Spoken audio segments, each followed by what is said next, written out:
ತಂದಾನೇ ನನಿತಾನ.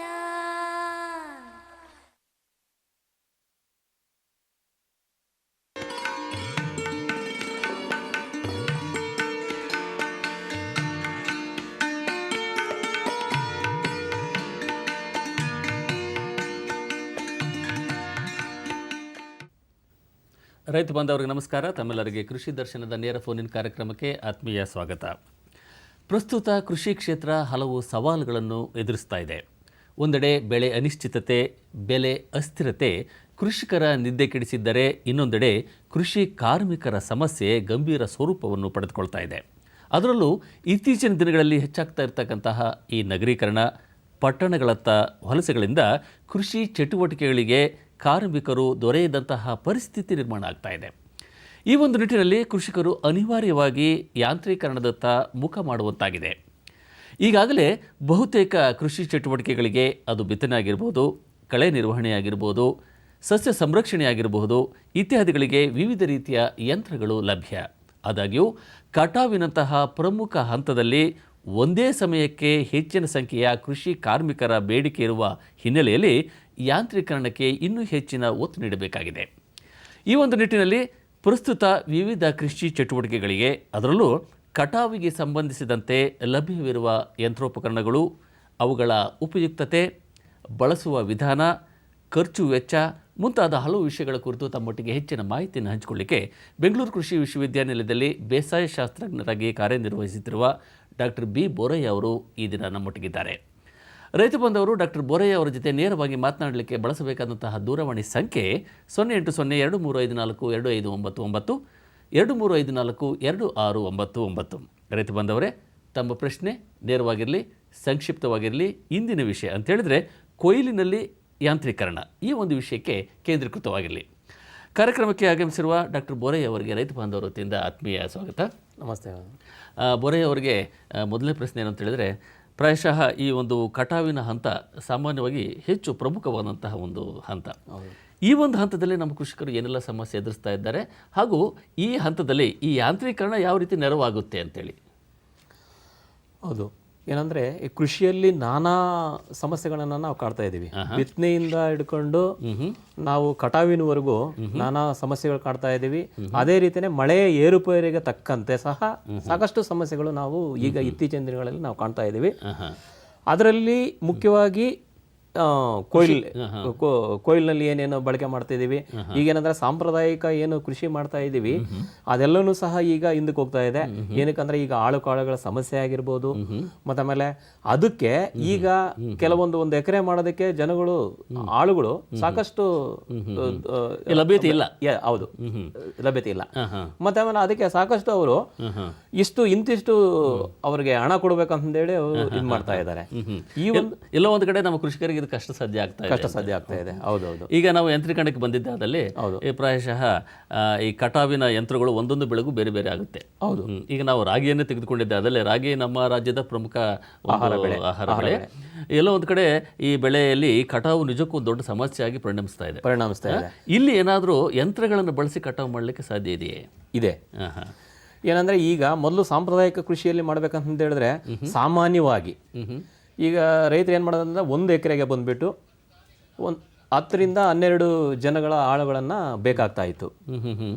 ಆದರೆ ಈಗ ಯಾಂತ್ರೀಕರಣ ಬಂದಾಗಲಿಂದ ನಾವು ಆ ಒಂದು ಏನು ಸಮಸ್ಯೆ ಇದಾಗ್ತಾ ಇದೆ ಅದನ್ನು ನಾವು ಯಾಂತ್ರೀಕರಣದಿಂದ ನಿವಾರಣೆ ಮಾಡಬಹುದು. ನಮ್ಮ ಚರ್ಚೆಯನ್ನು ಮುಂದುವರಿಸೋಣ. ಇದೀಗ ಒಂದು ಕರೆ ಇದೆ.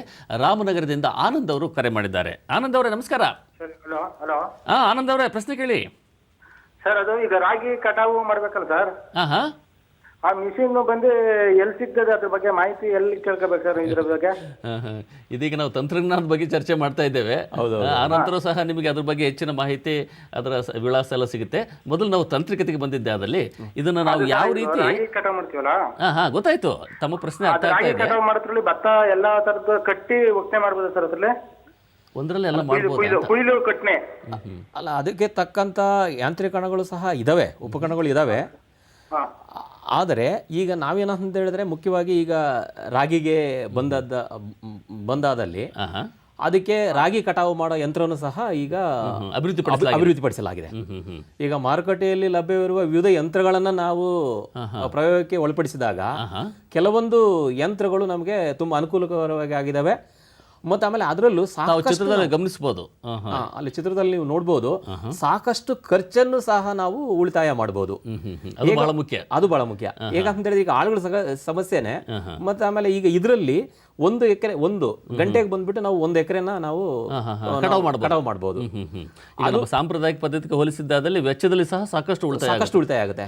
ಅಲ್ಲಿ ನಾವು 1 ಎಕರೆಗೆ 10 ರಿಂದ 12 ಜನ ನಾವು ಕೂಲಿ ಆಳುಗಳು ಬೇಕಾಗುತ್ತೆ.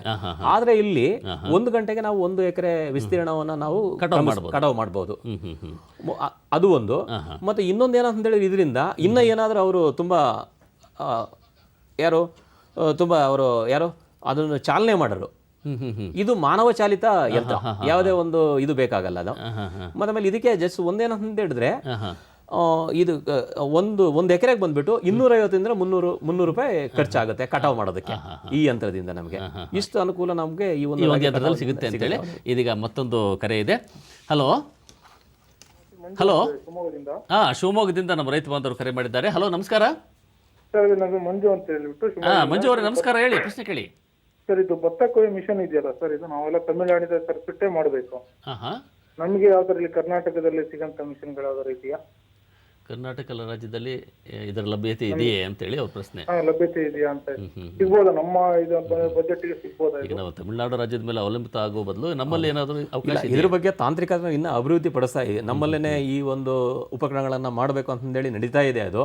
ಮತ್ತೆ ಆಮೇಲೆ ಈಗ ಇದರಲ್ಲಿ ಕರ್ನಾಟಕ ಸರ್ಕಾರದಿಂದ ಕೃಷಿ ಯಂತ್ರಧಾರೆ ಮಾಡಿದ್ದಾರೆ, ಒಂದು ಕಾರ್ಯಕ್ರಮ ಇದೆ.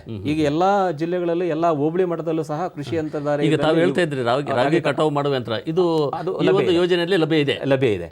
ಅದನ್ನು ಸಹ ಇದೆ.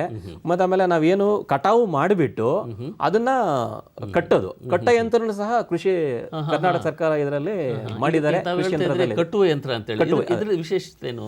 ವಿಶೇಷ ಏನಂತ ಹೇಳಿದ್ರೆ ನಾವು ಕಟಾವು ಮಾಡೋದು ಒಂದು, ಕಟಾವು ಮಾಡಿದ ಮೇಲೆ ಅದನ್ನ ಕಟ್ಟೋದು, ಸಿಡು ಕಟ್ಟೋದು ಸಹ ಒಂದು ಸಮಸ್ಯೆನೇ ಇದು. ಹೌದೌದು, ಅದನ್ನು ಸಹ ಕಟ್ಬಿಟ್ಟು ನಾವು ಅದನ್ನ ಕೂಲಿ ಆಳುಗಳ ಸಮಸ್ಯೆಯನ್ನು ನಾವು ನೀಗಿಸಬಹುದು. ಮತ್ತೆ ಖರ್ಚನ್ನು ಸಹ ಅದರಲ್ಲಿ ಉಳಿತಾಯ ಮಾಡಬಹುದು ನಾವು.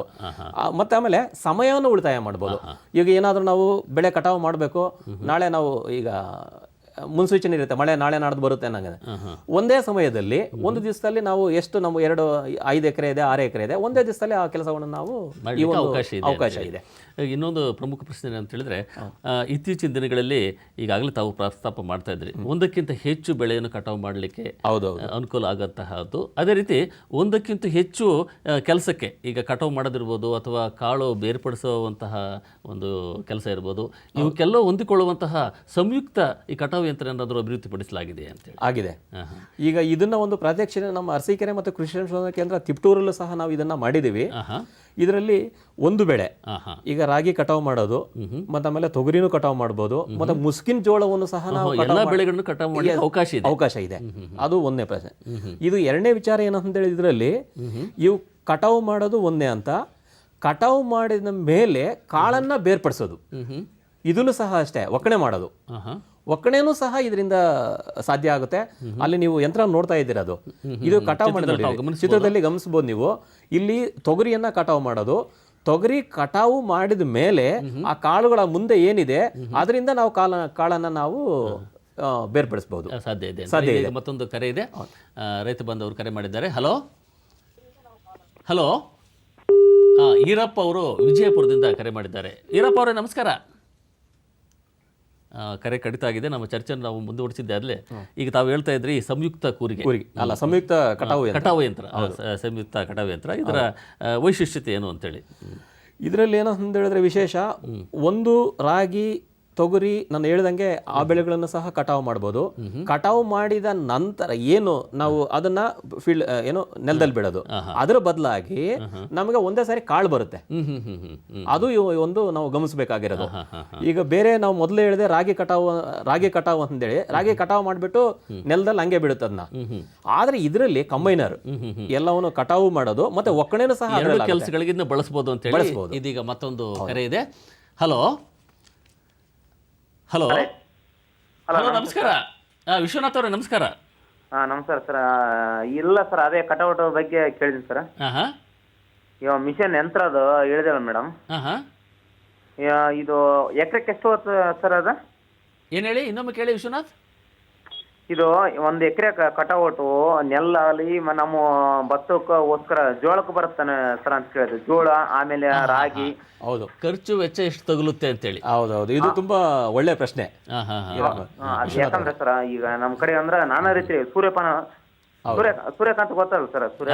ಸೂರ್ಯಕಾಂತಿ ಸೂರ್ಯಕಾಂತಿ, ಜೋಳ ನಮ್ಮ ಕಡೆ ಜಾಸ್ತಿ ರೈತ ಸರ್ ನಾವು ಬೆಳೆದು. ಹೌದೌದೌದೌದು.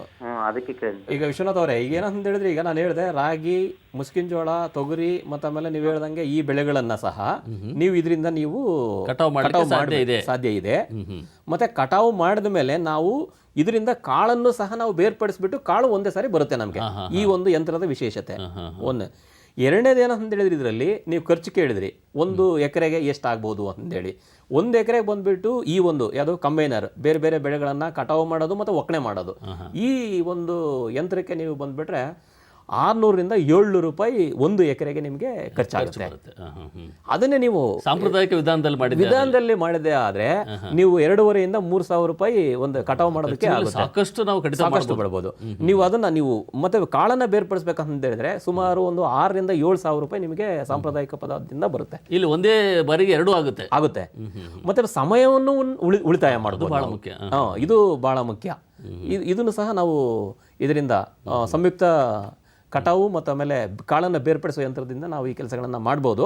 ಮತ್ತು ಇಲ್ಲಿ ನೀವು ಚಿತ್ರದಲ್ಲಿ ನೋಡ್ತಾ ಇದ್ದೀರಾ, ಏನು ತ್ಯಾಜ್ಯಗಳಿದೆ, ಉಳಿಕೆ ಏನಿದೆ ಅದನ್ನು ಸಹ ನಾವು ಭೂಮಿಯಲ್ಲಿ ಬಿಡುತ್ತದು. ಇಷ್ಟು ಕೆಲಸನೂ ನಾವು ಮಾಡಬಹುದು. ಇದೀಗ ಮತ್ತೊಂದು ಕರೆ ಇದೆ. ಕುಣಿಗಲ್ಲಿಂದ ಭೈರಪ್ಪ ಅವರು ಕರೆ ಮಾಡಿದ್ದಾರೆ. ಭೈರಪ್ಪ ಅವರೇ ನಮಸ್ಕಾರ. ಸರ್ ನಮಸ್ಕಾರ ಸರ್. ಪ್ರಶ್ನೆ ಕೇಳಿ ಭೈರಪ್ಪ ಅವರೇ. ಸರ್, ಇದು ರಾಗಿ ಕಟಾವು ಮಿಷಿನ್ ಬಂದಿದೆಯಲ್ಲ, ಈಗ ರಾಗಿ ಕಟಾವು ಮಾಡೋ ಮಿಷಿನ್ ಬಂದಿದೆಯಲ್ವಾ? ಹೌದು. ಅದು ಏನಾಗುತ್ತೆ ಅಂದ್ರೆ ಫಸಲು ನಿಂತಿದ್ರೆ ಮಾತ್ರ ಕಟಾವು ಮಾಡುತ್ತೆ. ಅದು ಮಲಗಿದ್ದಾಗ ಮೇಲೆ ತೆನೆನೆ ಕಟ್ಬಿಟ್ಟು ಹೊಟ್ಟೋಗ್ಬಿಡುತ್ತೆ. ಅದು ಆಲ್ಟ್ರೇಷನ್ ಮಾಡಿ ಮಲಗಿರುವಂತ ಬೆಳೆನ ಎತ್ತಿ ಕಟ್ ಮಾಡೋ ಕ್ಲೀನಾಗಿ ಕಟ್ ಮಾಡೋ ಹತ್ರ ಆಲ್ಟ್ರೇಷನ್ ಮಾಡಕ್ ಆಗೋದಿಲ್ವಾ ಸರ್? ಹೌದು ಭೈರಪ್ಪನವ್ರ, ಅದು ತುಂಬಾ ಒಳ್ಳೆ ಪ್ರಶ್ನೆ. ನೀವು ಮಾಡಿದಿರದ್ನ ನೀವು ಇದಾಗಿದೆ. ಏನಂದ್ರೆ ನಾವು ಮೊದಲೇ ತೋರಿಸ್ತೀವಲ್ಲ ಅದನ್ನ. ಹೌದು, ನಾನು ಮಾಡ್ಬೇಕು ಅಂತ ಅನ್ಕೊಂಡೆ ಸಲ. ಹೌದೌದೌದು. ಬಟ್ ಅದು ಏನಾಗ್ತಾ ಇದೆ ಅಂದ್ರೆ ನೀವ್ ಹೇಳಿ ಈಗ ಅರ್ಥ ಆಗಿದೆ ತಮ್ಮ ಪ್ರಶ್ನೆ. ಇವಾಗ ಏನಾಗಿದೆ ಅಂದ್ರೆ ಸರ್, ಯಾವುದೇ ಕಾರಣಕ್ಕೂ 70% ರಾಗಿ ಬೆಳೆ ಬಿದ್ದೋಗಿರ್ತದೆ. ಈಗ ಅವ್ರ ಪ್ರಶ್ನೆ ಎಷ್ಟೇ, ಇದು ಅದು ಬಿದ್ದೋದಾಗ ಇದು ಕಟಾವು ಮಾಡ್ಲಿಕ್ಕೆ ಸ್ವಲ್ಪ ಕಷ್ಟ ಆಗುತ್ತೆ. ಕಷ್ಟ ಆಗುತ್ತೆ. ಹೌದು, ನಾವು ಮೊದಲೇ ತೋರಿಸ್ತೇವೆ. ನಾವು ರಾಗಿ ಕಟಾವುದು ಅಲ್ಲಿ ನೀವು ಚಿತ್ರದಲ್ಲಿ ಕಾಣ್ತಾ ಇದ್ದೀರಲ್ಲ, ಅದು ಅದರಲ್ಲಿ ಬಿದ್ದೋಗಿರೋದು ಕಷ್ಟ ಆಗುತ್ತೆ. ಆದ್ರೆ ನಾವು ರಾಗಿ ಕಟಾವು ಮೇಲೆ ಒಂದು ನಾನು ಮತ್ತೆ ಚಿತ್ರದಲ್ಲಿ ತೋರಿಸ್ತೀವಿ, ಏನು ಸಂಯುಕ್ತ ಕಟಾವು ಯಂತ್ರ. ಆ ಯಂತ್ರದಲ್ಲಿ ಏನಂದ್ರೆ ವಿಶೇಷತೆ, ಅದನ್ನ ಬಿದ್ದಿರ ತೆನೆಗಳನ್ನ ಸಹ ಎತ್ಕೊಳ್ಳುತ್ತೆ. ಅಲ್ಲಿ ಮುಂದ್ಗಡೆ ಹಲ್ಲುಗಳಿದಾವೆ, ಅದನ್ನ ಎತ್ಕೊಂಡ್ಬಿಟ್ಟು ಅದು ಒಳಗಡೆ ಸಿಗುತ್ತೆ. ಈ ಸಮಸ್ಯೆ ಬರಲ್ಲ, ಆ ಸಮಸ್ಯೆ ಬರೋದಿಲ್ಲ. ಇದರಲ್ಲಿ ಒಂದು ಸಮಸ್ಯೆ ಇದೆ. ಇದರಲ್ಲಿ ಏನ್ ಸಮಸ್ಯೆ ಇದೆ ಅಂತ ಹೇಳಿದ್ರೆ, ಹುಲ್ಲು. ನಾವು ಸಾಮಾನ್ಯವಾಗಿ ನಾವು ರೈತ ಬಾಂಧವರು ಏನ್ ಮಾಡ್ತೀವಿ ಅಂತ ಹೇಳಿ, ಒಂದು ರಾಗಿ ಕಾಳು ಮತ್ತೆ ಆಮೇಲೆ ಹುಲ್ಲಿಗಾಗಿ ಮಾಡ್ತಾ ಇದೀವಿ. ಆ ಹುಲ್ಲು ತುಂಡು ಆಗುತ್ತೆ, ಅದೊಂದು ಸಮಸ್ಯೆ ರಾಗಿಯಲ್ಲಿ. ಆದ್ರೆ ತೊಗರಿಯಲ್ಲಿ ಅದೇ ನಮಗೇನು ಸಮಸ್ಯೆ ಬರೋದಿಲ್ಲ. ಇದೀಗ ಮತ್ತೊಂದು ಕರೆ ಇದೆ. ಹಲೋ. ಪ್ರಶ್ನೆ ಕೇಳಿ. ಆಯ್ತು, ನಾವು ಬಸವನಗೌಡ ರಾಯಚೂರಿಂದ ಬಸವನಗೌಡ್ರೆ ಪ್ರಶ್ನೆ ಕೇಳಿ. ಅದೇ ಸರ್, ಗೋವಿನ ಜೋಳ ಕಟಾವಿನ ಯಂತ್ರದ ಬಗ್ಗೆ ನಾವು ಕೇಳ್ಬೇಕಂತ. ಅದು ಗೋವಿನ ಜೋಳದ ಕಟಾವು ಈಗಾಗಲೇ ಇದ್ರ ಬಗ್ಗೆ ಪ್ರಸ್ತಾಪ ಆಯ್ತು. ಗೋವಿನ ಜೋಳ ಮಾಡ್ಬೋದು ಅಂತ ಮಾಡ್ಬೋದು. ಅದೇ ನೀವು ನೋಡಿದ್ರಲ್ವಾ, ಸಂಯುಕ್ತ ಕಟಾವು ಮತ್ತೆ ಆಮೇಲೆ ಸಂಯುಕ್ತ ಕಟಾವು ಬಗ್ಗೆ ಅದರಿಂದ ಮಿಷನ್ ತೋರಿಸಿದ್ರಲ್ರಿ? ಅದರಿಂದ ಗೋವಿನ ಜೋಳ ಕಟಾವು ಮಾಡ್ಬೋದಾ? ಇದ್ರಲ್ಲೂ ಮಾಡ್ಬೋದು. ಪ್ಲೇಟ್ಗಳನ್ನ ಚೇಂಜ್ ಮಾಡ್ಬೇಕಾಗ್ತದ್ರಿ? ಎಸ್, ನೀವು ಹೇಳಿದ್ರಲ್ಲ, ಅದು ಹಲ್ಲುಗಳನ್ನ ನೀವು ಬೇರೆ ಬೇರೆ ಬದಲಾಯಿಸಬೇಕಾಗುತ್ತೆ. ಆದ್ರೆ ಇದು ಒಂದು ಏನಂತ ಹೇಳಿದ್ರೆ, ಇನ್ನೊಂದು ವಿಶೇಷತೆ, ಒಬ್ರು ಇದನ್ನ ಮಾಡಕ್ಕೆ ಆಗೋದಿಲ್ಲ. ಯಾಕಂದ್ರೆ ಯಂತ್ರದ ಖರ್ಚು ಬಂದ್ಬಿಟ್ಟು ಸಾಕಷ್ಟು ಖರ್ಚು ತಗುಲುತ್ತೆ ಅದಕ್ಕೆ. ಆದ್ರೆ ಸಮುದಾಯ ಆಧಾರವಾಗಿ ನೀವು ಇದನ್ನ ಮಾಡಬಹುದು. ಇಲ್ಲದೆ ಪಕ್ಷದಲ್ಲಿ ಈ ಯಂತ್ರಧಾರೆ ಏನು ಕಾರ್ಯಕ್ರಮ ಇದೆ ಅಲ್ಲ, ಈ ಕಾರ್ಯಕ್ರಮದ ಅಡಿಯಲ್ಲಿ ಈ ಯಂತ್ರಗಳನ್ನು ಪಡೆಯಲಿಕ್ಕೆ ಅವಕಾಶ ಇದೆ. ಹೌದು, ಈ ಯಂತ್ರ ಇನ್ನ ಕೃಷಿ ಯಂತ್ರಧಾರದಲ್ಲಿ ಬಂದಿಲ್ಲ. ಈಗ ತಾವು ಮೊದಲೇ ಹೇಳ್ತಾ ಇದ್ರಲ್ಲ, ರಾಗಿ ಕಟಾವು ಮಾಡ್ತಕ್ಕಂಥ ಕಟಾವು ಮಾಡೋದು ಮತ್ತೆ ಆಮೇಲೆ ಅದನ್ನ ಏನೋ ಕಟ್ಟೋದು ಹುಲ್ಲನ್ನ ಕಟ್ಟೋದು, ಅದನ್ನ ನಾವು ಈಗ ಕೃಷಿ ಯಂತ್ರಧಾರೆ ಕರ್ನಾಟಕ ಸರ್ಕಾರ ಏನ್ ಮಾಡಿದೆ, ಆ ಯಂತ್ರ ಇದರಲ್ಲಿ ಸಿಗ್ತಾ ಇದೆ, ಲಭ್ಯ ಇದೆ ಈಗ. ಹೌದು. ಈಗ ನಾವು ಬೇರೆ ಬೇರೆ ಬೆಳೆಗಳಿಗೆ ಈಗಾಗಲೇ ಅವ್ರು ಹೇಳ್ತಾ ಇದ್ರು, ಒಂದು ಮೆಕ್ಕೆಜೋಳ, ಇನ್ನೊಂದು ತೊಗರಿ, ಇನ್ನೊಂದು ಈಗ ನಾವು ರಾಗಿ, ಎಲ್ಲ ಬೇರೆ ಬೇರೆ ಬೆಳೆಗಳಿಗೂ ಇಲ್ಲಿ ಅವಕಾಶ ಇದೆ ಅಂತ ಇದೆ. ಇದೀಗ ಮತ್ತೊಂದು ಕರೆ ಇದೆ, ನಮ್ಮ ರೈತ ಬಾಂಧವರು ಕರೆ ಮಾಡಿದ್ದಾರೆ. ಹಲೋ, ಈರಪ್ಪ ಅವರು ವಿಜಯಪುರದಿಂದ ಕರೆ ಮಾಡಿದ್ದಾರೆ. ಈರಪ್ಪ ಅವರೇ ನಮಸ್ಕಾರ. ನಮಸ್ಕಾರ ರೀ ಸರ್. ಪ್ರಶ್ನೆ ಕೇಳಿ ಈರಪ್ಪ ಅವರೇ. ಹ್ಞೂ ರೀ, ಆಯ್ತು. ಹಲೋ ರೀ ಸರ್. ಹೇಳಿ. ಹಲೋ, ಪ್ರಶ್ನೆ ಕೇಳಿ. ನಮಸ್ಕಾರ ರೀ ಸರ್. ನಮಸ್ಕಾರ, ಕೇಳಿ. ನಮ್ಮಲ್ಲಿ ಬಿಜಾಪುರ ಜಿಲ್ಲೆ ಒಳಗ ಕುಸ್ಬಿ ಬಾಳ್ ಬಿತ್ತೀವ್ರಿ. ಹಿಂಗಾಗಿ ಕುಸ್ಬಿ ಬಾಳ್ ಬಿತ್ತೀವ್ರಿ. ಗೊತ್ತಾಯ್ತು. ಕುಸುಬೆ ಬೆಳೆ ಗೊತ್ತಾಯ್ತು. ಪ್ರಶ್ನೆ ಕೇಳಿ. ಅದ್ರ ಸಲುವಾಗಿ ರೀ ಇನ್ನೇನದ ಅದಕ್ಕ ಆಳಿನ ಸಮಸ್ಯೆ ಬಾಳ ಅದಾವ. ಅದ್ರ ಹೊಸದಾಗಿ ಏನು ತಂತ್ರಜ್ಞಾನ ಕೊಯ್ದು ಅದು ಏನು ಬಂದದ ಅಂತ ಕೇಳಿದಿನ್ರಿ. ಕುಸುಬೆಯಲ್ಲಿ ಕೊಯ್ಲು ಮಾಡ್ಲಿಕ್ಕೆ ಏನಾದ್ರು ತಂತ್ರಜ್ಞಾನ ಇದೆಯಾ ಅಂತ ಪ್ರಶ್ನೆ. ಅದ್ರ ಬಗ್ಗೆ ಏನು ಇನ್ನ ಅದ್ರ ಬಗ್ಗೆ ಸಂಶೋಧನೆ ನಡೀತಾ ಇದೆ. ಅದ್ರ ಬಗ್ಗೆ ಯಾವುದೋ ಒಂದು ಯಂತ್ರಗಳಾಗಿರ್ಬೋದು, ಅದ್ರ ಬಗ್ಗೆ ಇದಿಲ್ಲ, ಮಾಹಿತಿ ಇಲ್ಲ ಸದ್ಯದಲ್ಲಿ. ಆನಂತರ ನೀವು ಅಭಿವೃದ್ಧಿ ಪಡಿಸಿದ ಸಂಪರ್ಕಿಸಿ ಹೆಚ್ಚಿನ ಮಾಹಿತಿ ಪಡಿಬಹುದು. ಈಗ ಮತ್ತೊಂದು ಕರೆ ಇದೆ. ಹಲೋ ರೀ ಸರ್. ಹಲೋ, ಪ್ರಶ್ನೆ ಕೇಳಿ, ಪರವಾಗಿಲ್ಲ. ನಮಸ್ತೆ. ಈ ರಾಗಿ ಕಟಾವ್ ಮಾಡ್ತಲ್ಲ ಯಂತ್ರ, ಅದರಲ್ಲಿ ಈ ಭತ್ತದ ಕಾಳನ್ನ ಬೇರ್ಪಡಿಸ್ತಲ್ಲ ಅಂತದ್ದು ರಾಗಿಗೆ ಇಲ್ವಾ ಅಂತ. ಹೌದು, ಈಗಾಗಲೇ ಅದ್ರ ಬಗ್ಗೆ ಹೇಳ್ತಾರೆ. ಈಗ ನಾವು ತೋರಿಸುವಲ್ಲ ನಿಮ್ಗೆ ಏನು. ಅಲ್ಲಲ್ಲ, ಅದು ಬರೀ ರಾಗಿನ ಕಟಾವ್ ಮಾಡ್ಕೊಂಡು ಹೋಗಿ ನೆಲಕ್ಕೆ ಹಾಕ್ಬಿಡ್ತದೆ. ಹೌದು, ಇದು ಭತ್ತದ ದೊಡ್ಡ ಮಿಷಿನ್ ಇದೆಯಲ್ಲ, ನಿಮ್ಗೆ ಸಂಯುಕ್ತ ಕಟಾವು ಮತ್ತೊಮ್ಮೆ ಕಾಳು ಬೇರ್ಪಡಿಸಿದೆಯಲ್ಲ, ಅದರಲ್ಲಿ ನಾವು ರಾಗಿ ಕಟಾವು ಮಾಡಿಬಿಟ್ಟು ಕಾಳನ್ನು ಸಹ ಬೇರ್ಪಡಿಸಬಹುದು. ಹೌದು, ಆ ತರದಿದೆಯಾ? ಅದು ಈಗ ನಿಮ್ಗೆ ತೋರಿಸ್ತೀನಿ, ಚಿತ್ರದಲ್ಲಿ ನೋಡಿರ್ಬೋದು ನೀವು. ಅದನ್ನ ರಾಗಿ ನಾವು ಒಂದೇ ಸಾರಿನೇ ನಾವು ಟ್ರ್ಯಾಕ್ಟರ್ ತುಂಬಿಸಬಹುದು, ಅದನ್ನ ಕಟಾವು ಮಾಡಬಹುದು, ಕಾಳನ್ನು ಸಹ ಬೇರ್ಪಡಿಸಬಹುದು.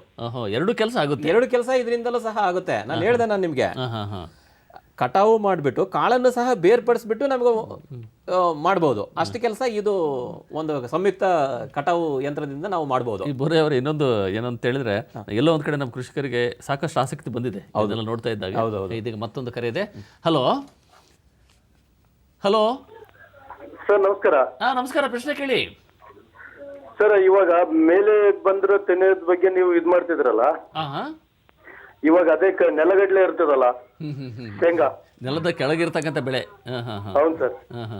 ಇವುಗಳನ್ನು ಅದನ್ನ ಯಾವ ತರ ತೆಗೆಯೋದಕ್ಕೆ ಏನ ಯಂತ್ರ ಇದೆ, ಯಂತ್ರೋಪಕರಣಗಳಿದೆ ಅಂತೇಳಿ. ಅಲ್ಲ, ಇವರು ತುಂಬಾ ಒಳ್ಳೆ ಪ್ರಶ್ನೆನೇ. ಈಗ ಅದೊಂದು ತುಂಬಾ ಈಗಿನ ಇತ್ತೀಚಿನ ದಿನಗಳಲ್ಲಿ ಅದನ್ನು ಸಹ ತುಂಬಾ ಸಮಸ್ಯೆಯಾಗಿ ಪರಿಣಮಿಸಿದೆ. ಹೌದು, ಇದನ್ನು ಸಹ ಅಷ್ಟೇ ಮುಂದಿನ ದಿನಗಳಲ್ಲಿ ಇದಕ್ಕೆ ಒಂದು ಯಂತ್ರೋಪಕರಣಗಳ ಅಭಿವೃದ್ಧಿಪಡಿಸಲಿಕ್ಕೆ ನಾವೆಲ್ಲ ಪ್ರಯತ್ನ ಮಾಡ್ತೀವಿ. ಸಂಶೋಧನೆ ನಡೀತಾ ಇದೆ ಇದು. ಇದೀಗ ಬೋರೆ ಅವರೀಗ ಈ ಕುರಿತಾಗಿ ಇನ್ನೂ ಹೆಚ್ಚಿನ ಮಾಹಿತಿ ಬೇಕಾಯಿತು, ಅಥವಾ ಈ ಯಂತ್ರೋಪಕರಣಗಳನ್ನು ಯಾರಾದರೂ ಕೃಷಿಕರು ನೋಡಬೇಕು ಅನ್ನೋದಾದರೆ ಎಲ್ಲಾದರೂ ಪ್ರಾತ್ಯಕ್ಷಿಕೆ ವ್ಯವಸ್ಥೆ ಮಾಡಲಾಗಿದೆಯೇ? ಬಂದ್ಬಿಟ್ಟು ಯಾವ ರೀತಿ ಕೆಲಸ ಮಾಡುತ್ತೆ ಅಂತ ನೋಡ್ಲಿಕ್ಕೆ ಅವಕಾಶ ಇದೆಯೇ? ಈಗ ನಾವು ಏನು ಮಾಡಿದೀವಿ ಅಂದರೆ, ನಾನು ಮೊದಲೇ ಹೇಳಿದೆ, ಈಗ ನಾವು ಕೃಷಿ ಸಂಶೋಧನಾ ಕೇಂದ್ರ ಅರಸೀಕೆರೆ ಮತ್ತು ತಿಪಟೂರು ಮತ್ತು ಕುಣಿಗಲ್ಲೂ ಸಹ ನಾವು ಇವು ಕಟಾವು ಯಂತ್ರಗಳನ್ನು ಬಳಕೆ ಮಾಡಿದೀವಿ ಸಹ. ಇದನ್ನು ನಾವು ನೋಡ್ಬೋದು. ಮತ್ತು ಆಮೇಲೆ ನೀವು ಸರ್ಕಾರ ಮಟ್ಟದಲ್ಲಿ ಕೃಷಿ ಯಂತ್ರಧಾರೆ ಮಾಡಿದ್ದಾರೆ, ಅದರಲ್ಲೂ ರಾಗಿ ಕಟಾವು ಮಾಡೋದು ಮತ್ತೆ ಆಮೇಲೆ ಬಂಡ್ಲ ಅದನ್ನ ಕಟ್ಟೋದನ್ನು ಸಹ ಈಗ ಲಭ್ಯ ಇದಾವೆ. ಅಲ್ಲಲ್ಲಿ ಕೃಷಿಕರು ಬಂದಿದ್ದಾದಲ್ಲಿ ಅಲ್ಲಿ ನೋಡ್ಲಿಕ್ಕೆ ಅಲ್ಲಿ ಪ್ರಾತ್ಯಕ್ಷಿಕೆ ಮಾಡಿ ತೋರಿಸಲಾಗುತ್ತೆ ಆಗುತ್ತೆ. ಮತ್ತೆ ಅವರು ಸಹ ಅವ್ರ ಹೊಲಗಳಲ್ಲಿ ಮಾಡ್ಕೊಬಹುದು. ಆ ರೀತಿ ಅದು ಒಂದು ಗಂಟೆಗೆ ಇಷ್ಟು ಅಂತ ಹೇಳಿ ಅಲ್ಲಲ್ಲಿ ಲಭ್ಯ ಇದಾವೆ. ಈಗ ಇದು ಏನು ಸಂಯುಕ್ತ ಕಟಾವು ಯಂತ್ರ ಇನ್ನು ಸ್ವಲ್ಪ ಹೆಚ್ಚಿನ ವೆಚ್ಚ ಬರೋದ್ರಿಂದ ಈಗ ಸಮುದಾಯ ಆಧಾರಿತವಾಗಿ ಮಾಡ್ಕೊಳ್ಳೋದಿದ್ರೆ ಹೆಚ್ಚು ಸೂಕ್ತ. ಈಗ ಮೇಲಿಗೆ ತಾವು ಹೇಳ್ತಾ ಇದ್ರಿ ರಾಗಿ ಕಟಾವಿನ ಯಂತ್ರ, ಅದನ್ನ ತಾವು ಕೃಷಿಕರು ತಾವೇ ಅದನ್ನ ಪಡ್ಕೊಳ್ಳಿಕ್ಕೆ ಅವಕಾಶ ಇದೆ. ಯಾಕಂತ ಹೇಳಿದ್ರೆ ಅದು ಮಾನವ ಚಾಲಿತ. ಇದು ಈ ಪ್ರಶ್ನೆ ಏನಂತ ಹೇಳಿದ್ರೆ, ಈಗ ಬೇರೆ ಕಟಾವು ಯಂತ್ರಗಳು ಯಂತ್ರ ಚಾಲಿತ, ಎಲ್ಲ ಒಂದ್ ಕಡೆ ಇದು ಮಾನವ ಚಾಲಿತ ಆಗಿರೋದ್ರಿಂದ ಇನ್ನು ಹೆಚ್ಚು ಬಳಕೆ ಮಾಡಿ ನಮಗೆ ಅದು ಖರ್ಚುನು ಏನು ಬರೋದಿಲ್ಲ. ಒಂದು ಗಂಟೆಗೆ ಇಟ್ಕೊಂಡು ಹೋಗೋದು. ತುಂಬಾ ಅವ್ರು ಏನಾದ್ರು ಅಂದ್ರೆ ಅವ್ರಿಗೆ ತುಂಬ ಎಕ್ಸ್ಪೀರಿಯನ್ಸ್ ಇದ್ರೆ ಅಂತಾರೆ ಇನ್ನೂ ಕಡಿಮೆ ಅವಧಿಯಲ್ಲಿ ಒಂದು ದಿನಕ್ಕೆ ಅಂದ್ರೆ 8 ಗಂಟೆಯಲ್ಲಿ ಒಬ್ಬ ಒಂದು 6ರಿಂದ 7 ಅಥವಾ 7ರಿಂದ 8 ಎಕರೆ ವಿಸ್ತೀರ್ಣವನ್ನು ನಾವು ಕ್ರಮಿಸಬಹುದು. ರಾಗಿ ಕಟಾವು ರೈತ ಬಾಂಧವರೇ, ಪ್ರಾಯಶಃ ಇವತ್ತಿನ ಚರ್ಚಾ ವಿಷಯ ನಿಜಕ್ಕೂ ಬಹಳ ಆಸಕ್ತಿ ಆದಂಥ ವಿಷಯ ಆಗಿತ್ತು. ಕಟಾವಿಗೆ ಲಭ್ಯವಿರತಕ್ಕಂಥ ಯಂತ್ರೋಪಕರಣಗಳು, ಯಾವ ರೀತಿ ಅದನ್ನ ಬಳಕೆ ಮಾಡಬೇಕಾಗುತ್ತೆ, ಇದರಿಂದ ಕೃಷಿಕರಿಗೆ ಯಾವ ರೀತಿ ಅನುಕೂಲ ಆಗುತ್ತೆ, ಖರ್ಚು ಎಷ್ಟು ಉಳಿಯುತ್ತೆ ಅಥವಾ ಸಮಯ ಎಷ್ಟು ಉಳಿಯುತ್ತೆ, ಸಾಕಷ್ಟು ಮಾಹಿತಿಯನ್ನು ಬೋರೆ ಅವರು ತಿಳಿಸ್ಕೊಟ್ಟಿದ್ದಾರೆ. ಆನಂತರೂ ಸಹ ತಾವು ಅವರನ್ನು ಸಂಪರ್ಕಿಸಿ ಇನ್ನೂ ಹೆಚ್ಚಿನ ಮಾಹಿತಿ ಪಡೆಯಲಿಕ್ಕೆ ಅವಕಾಶ ಇದೆ.